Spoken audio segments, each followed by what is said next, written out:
Nakakuha na ako ng police clearance. What's up guys? Welcome to Smart Tutorials Hub.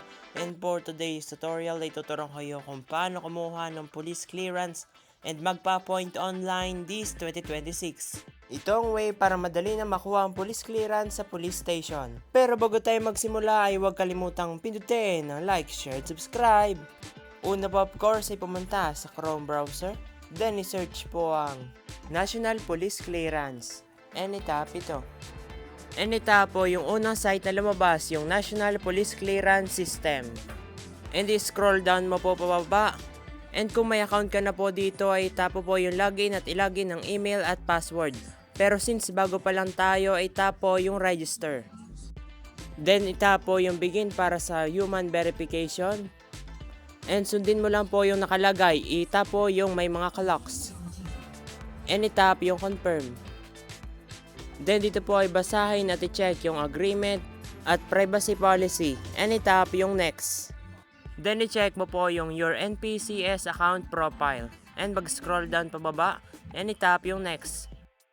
And i-check din po itong forfeiture of payment, cancellation of transaction. And i-check din po itong clearance printout. And itap po yung next. Mag-scroll up po uli. And itap yung validity of clearance and renewal. I-check din po itong valid ID for applying National Police Clearance and dari po yung mga accepted valid IDs. And itap po yung I agree. Next, ilagay po dito ang iyong email address at ilagay po ang iyong magiging password. At dapat po yung password ay nagko-contain ng mga sumusunod na nakalagay diyan. Maglalagay po diyan kung strong and very strong ang iyong password. Ilagay po muli yung password sa confirm password. Next ay mag-scroll down po. Then dito po ay ilagay ang iyong first name, middle name, last name. At kung halimbawa po ay may junior o senior ay tap po yung qualifier at piliin ito. Pero kung wala naman po ay bayan mo po itong qualifier lamang. Next po ay yung gender. Itap kung male or female. Next po ay ilagay ang iyong birth date. Itap po ito para maset mo ang iyong birth date.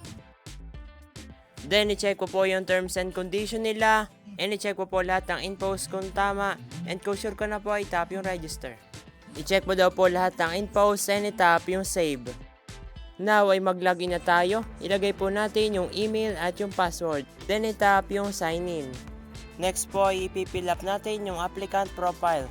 Take note daw po na kapag may asterisk ay required itong lagyan. Yung iba po ay na-fill up na natin, so mag-scroll down pababa. At i-select po ang iyong civil status. Pindutin mo lang po yung choose a civil status. Then ilagay po dito ang iyong birth certificate registration number. At para makita mo po ito ay tingnan po ang iyong birth certificate at tingnan po sa baba yung may nakalagay na BERN. At yung nasa baba po noon ay yun mismo yung birth certificate number. With due respect ay check po yung box kung ikaw ay PWD. Then i-check po din po yung box sa baba kung ikaw ay first time job seeker. Next po ay ilagay ang iyong nationality which is Filipino at saka yung birthplace. Ipinanganak ka sa ibang bansa, ilagay mo po doon sa box yung place. Then sa iyong contact address ay ilagay po yung iyong house number, building street, province, city, municipality at barangay. At kailangan din po ilagay ang iyong email which is nalagay na natin kanina kasama yung mobile number and optional lang naman din po yung telephone number. Next po ay yung other information. Kailangan din po nating ilagay ang height, weight, complexion. Ang complexion po ay ang iyong skin tone. At nari po yung mga pamimilian. Pwede mo din po lagyan yung identifying marks pero hindi naman to required. Ilalagay din po ang blood type. Piliin mo po. Pero kung hindi mo po alam ay pwede po ilagay yung unknown. Then ilagay mo po ang iyong religion.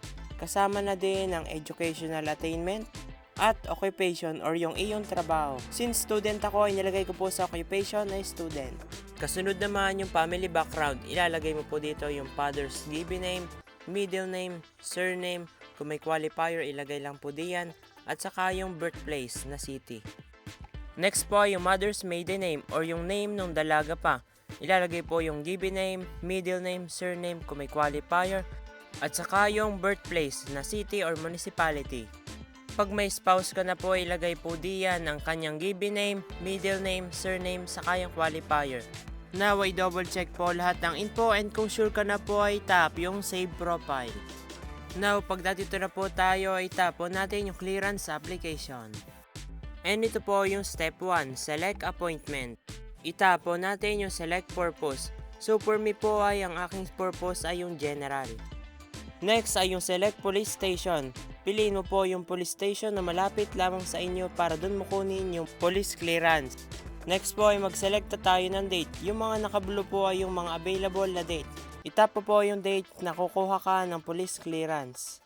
Maaaring sa AM at sa PM. And kung nakapag-select ka na, itap yung next.